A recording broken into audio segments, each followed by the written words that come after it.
Kung video editor ka at gusto mong umangat this 2026, kailangan mong malaman kung saan papunta ang market. Hindi lang basta-basta magaling ka mag-edit, magaling ka sa Adobe Premiere Pro and After Effects, magaling ka sa storytelling.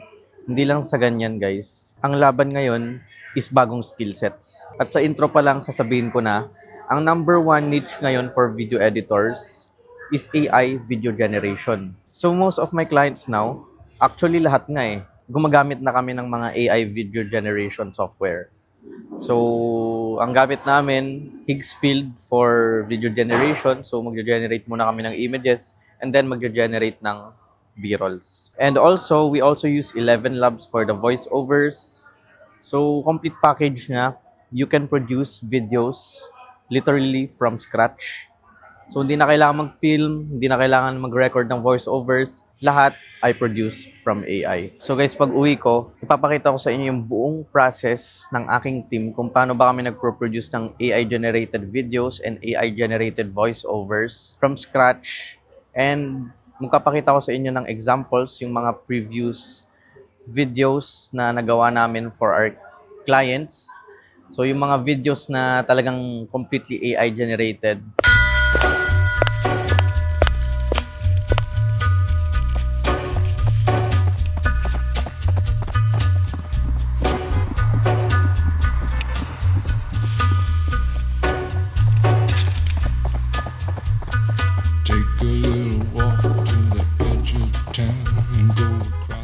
So, explain ko na yung buong process ng pag-generate namin ng AI videos. So, kasama ko yung mga HU members dito, si Migs to si Khalil. And yun, sinama ko sila habang i-explain ko yung buong process. Yun guys. So, isa sa mga pinaka in-demand na skills ngayon, hindi lang After Effects. Pero, yung marunong ka rin sa mga AI software. So, pakita ko lang yung paano namin gawin yung mga AI videos. Kita ba, bro? Kita. Yeah, pakita ko sa inyo yung movie. So, before ko simulan, lahat ng makikita nyo dito, AI generated yan. Walang realistic dyan. Walang totoong shoot ng client. As in, lahat yan AI.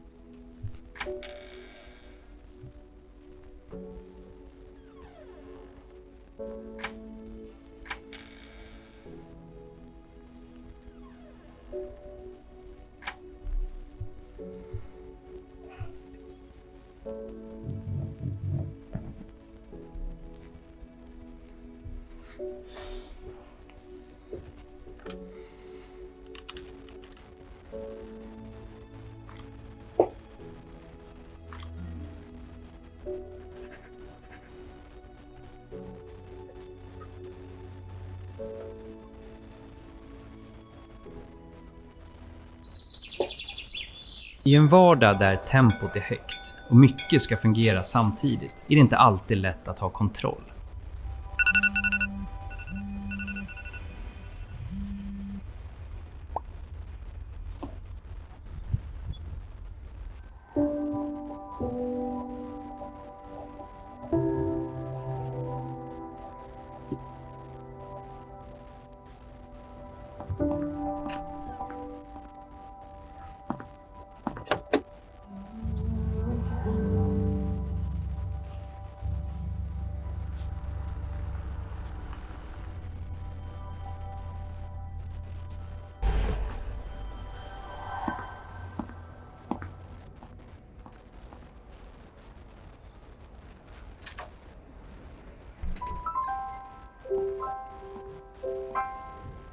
Att driva en klinik handlar om människor, upplevelser, kvalitet och förtroende. Men det handlar också om att synas, kommunicera och växa. Och det är ofta där det blir svårt. För marknadsföringen är viktig, men tiden räcker inte alltid till och alternativen som finns är begränsade. Lift introducerar världens första AI-team för kliniker, utvecklat tillsammans med klinikägare, för klinikägare.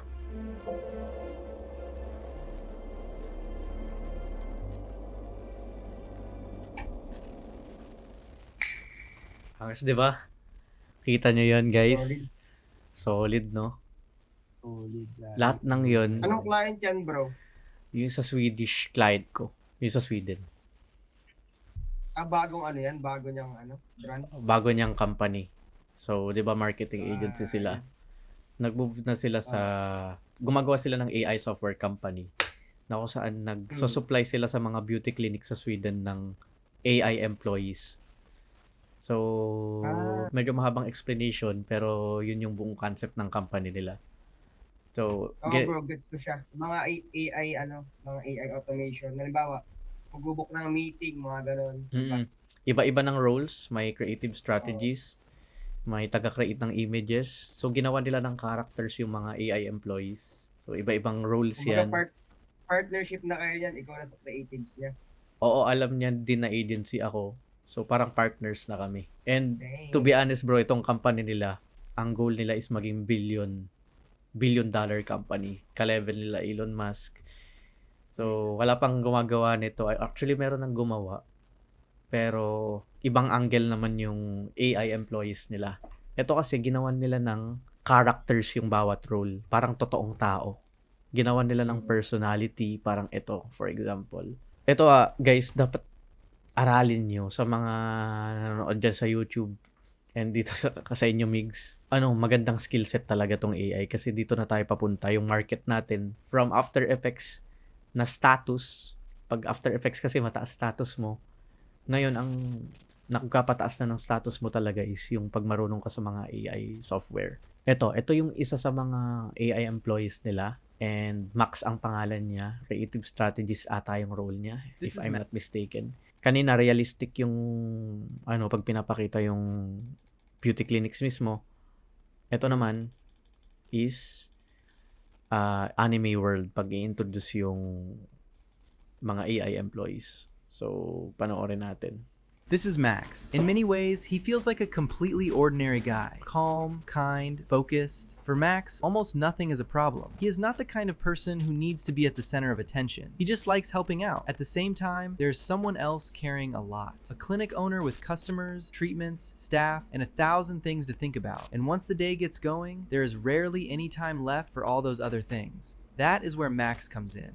Max does not perform treatments. He works in the background with the things that need to function when you do not have time to think about them. Not just because he can, but because he cares. Max cannot do everything, but he knows exactly how people search, what they are looking for, and how your clinic can become the one they find. Max analyzes, adjusts, and optimizes. He sees what is working, what is missing, and what needs to improve so that more people can find your clinic on Google. A little more calm, a little more time, a little less of the feeling of having to carry everything alone. The beautiful thing about Max is that he does not disappear when things get busy. He is still there, every day, all the time. And once you have someone like Max, you do not want to be without him.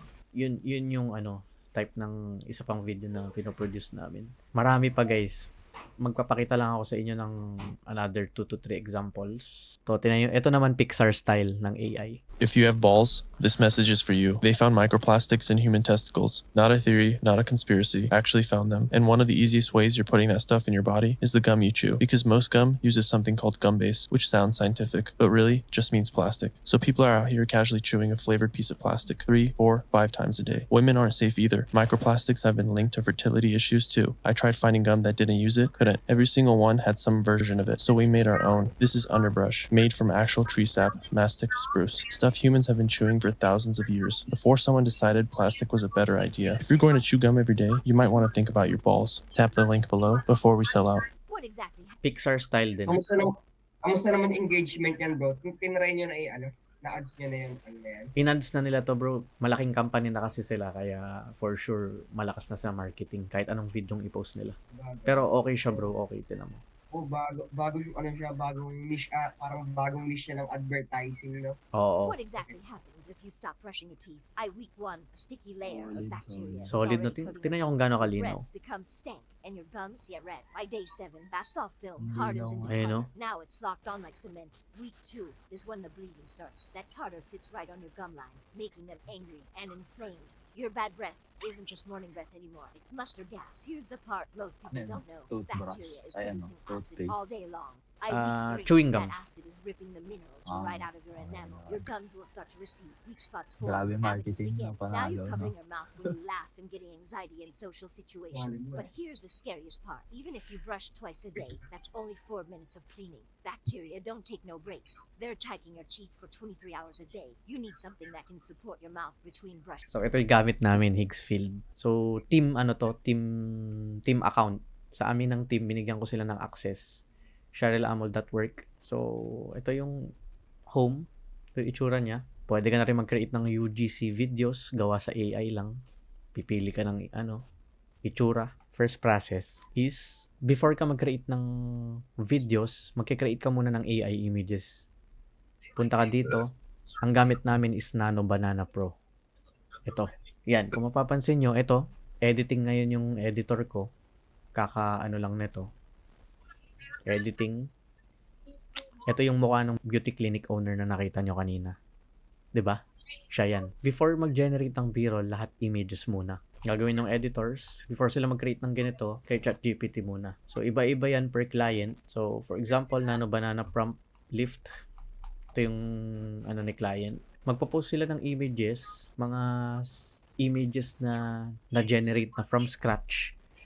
And then, gagamitin nila yung same persona, same avatar, to create different B-rolls. So, for example, ito gusto niya, gawa ka ng prompt para sa picture na ito. Dapat ay yung position ay nasa kabila. Kasi hindi pwedeng directly tayo mag-create ng prompt dito kay Higgsfield. Kasi hindi accurate. Si ChatGPT, accurate sa ganun. So, siya mismo gagawa ng prompt. Ito yung prompt. Kakopy mo to. Tapos, ipipaste mo lang siya dito para mag-generate siya ng accurate image based on sa idea mo.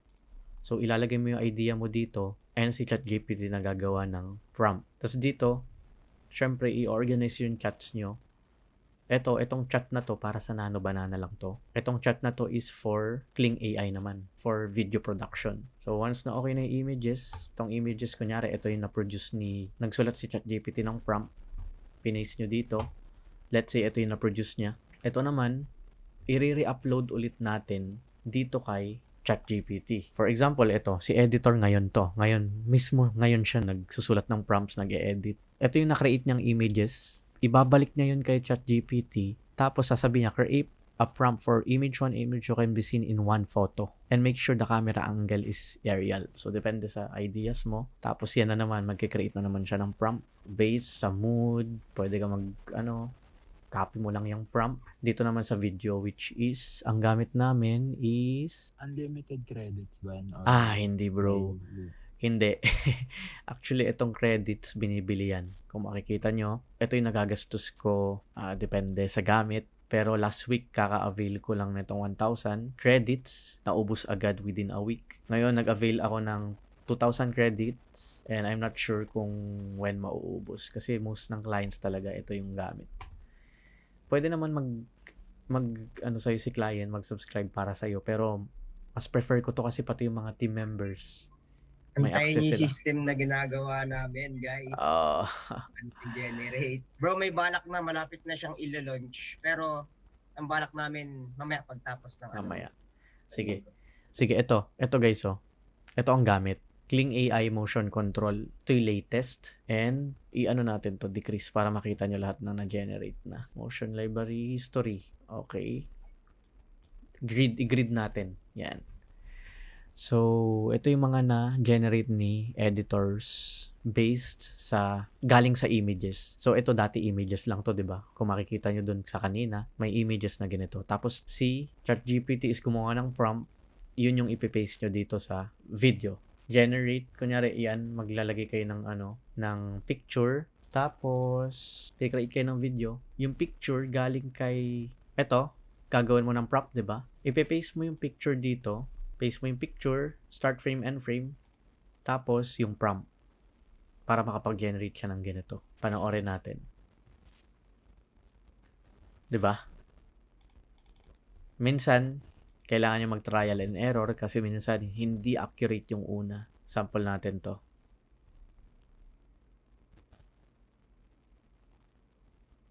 Ito, pwede na to. Pwede na tong gamitin. Piliin mo na lang yung frame. Ito, AI to. Kung makikita nyo, hindi halatang AI. Diba? Ang product naman na pinopromote namin dito sa B-roll na to is supplement para sa tuhod ng mga matatanda. So, matanda yung ginagamit namin na avatar. Pero ang pinaka-astig ko talagang mga B-rolls dito, guys, yung scientific. Yung alam niyo yung sa bloodstream, may mga cells. Yun yung mga astig. Ayan yung mga ganyan, no? Bone marrow, yan. Ito yung sa tuhod ng matanda. Ayan, no? Pangit lang to, pangit. Hindi siya okay. Kailangan yung red is magsusurround lang siya sa buto. So, inuulit ng editor yan. Ayan, pwede ito. Ito ang pwede. Yan. Yeah, medyo pwede to. So, trial and error lang talaga. Pagalingan lang yan sa prompt engineering. Kailangan yung practicein talaga tong mga tools na to. Another tool naman is 11 Labs for voice generation naman, for voice over. Text to speech. Pwede mo i-paste dito yung script tapos magge-generate siya ng voice. Ito for a TikTok video to. Tapos merong mga options dito. Dito nyo pwedeng piliin kung anong gusto nyong voice. Iba-iba yan. Accent, pwede nyo ring baguhin. Explore nyo na lang yan. So, yun lang guys. For generating videos from scratch, kailangan nyo ng 3 tools. Higgsfield for image and video generation. 11 Labs for voice generation. AI voice generation. ChatGPT for prompts. Pwede rin Gemini. Pero I prefer ChatGPT. Na-hype ako sa mga ganitong tools kasi I know it's the future. Kung editor ka, maraming editors kasi dyan na nakakakuha sila ng clients dahil marunong sila sa AI. Pero maraming editors talaga ngayon na hindi sila makakuha ng clients. Nung tinignan ko yung portfolio nila, After Effects naman yung videos. Ang galing. Pero ang skill na wala sila yung pag-generate ng AI, yung gumamit ng AI. If hindi ka marunong sa AI, ma-leave behind ka talaga.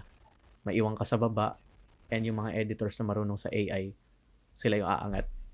So, sa ngayon pala sinasabi ko, practice na kayo. Nood kayo sa YouTube kung paano gamitin yung mga ganitong tools. As video editors, alisin nyo na sa mindset nyo na AI will replace us. We're not sure, pero sa ngayon kasi kailangan na lang natin makisabay sa market. Meron ako mga kilalang editors na hindi na makakuha ng clients ngayon kahit sobrang galing nila sa After Effects kasi nga hindi sila marunong mag-generate ng AI videos. So yung clients nila humahanap na tuloy ng ibang video editors na marunong sa video generation. So ngayong 2026, mas malaki pa rin yung chance na makakuha ka ng clients if marunong kang gumamit ng mga AI software. Kasi most of the prospects na na-outreach ko ngayon sa mga job sites, ang hanap na nila is yung marunong talaga sa AI video generation. So, gusto nila yung mga content nila is AI generated na lahat. Which is not bad. Kasi nga, doon na tayo papunta. Ang nakikita ko sa future, guys, na ayoko naman sabihin na i-replace na ng AI ang video editors. Pero ang nakikita ko sa future, na pwede ka nang mag-edit just by doing prompts. So, kailangan na lang magaling tayo sa AI prompt engineering para lang in case na dumating yung time na may ma-develop silang software na kung saan pwede kang mag-edit ng videos from scratch na hindi gumagalaw ng mga Adobe software is marunong ka at least sa prompt engineering. So if you want to stay ahead sa industry mo, sa career mo as an agency owner or as a video editor, huwag ka matakot sa AI. Instead, aralin mo na lang yung AI kasi it's a new high income skill and it will make you a lot of money.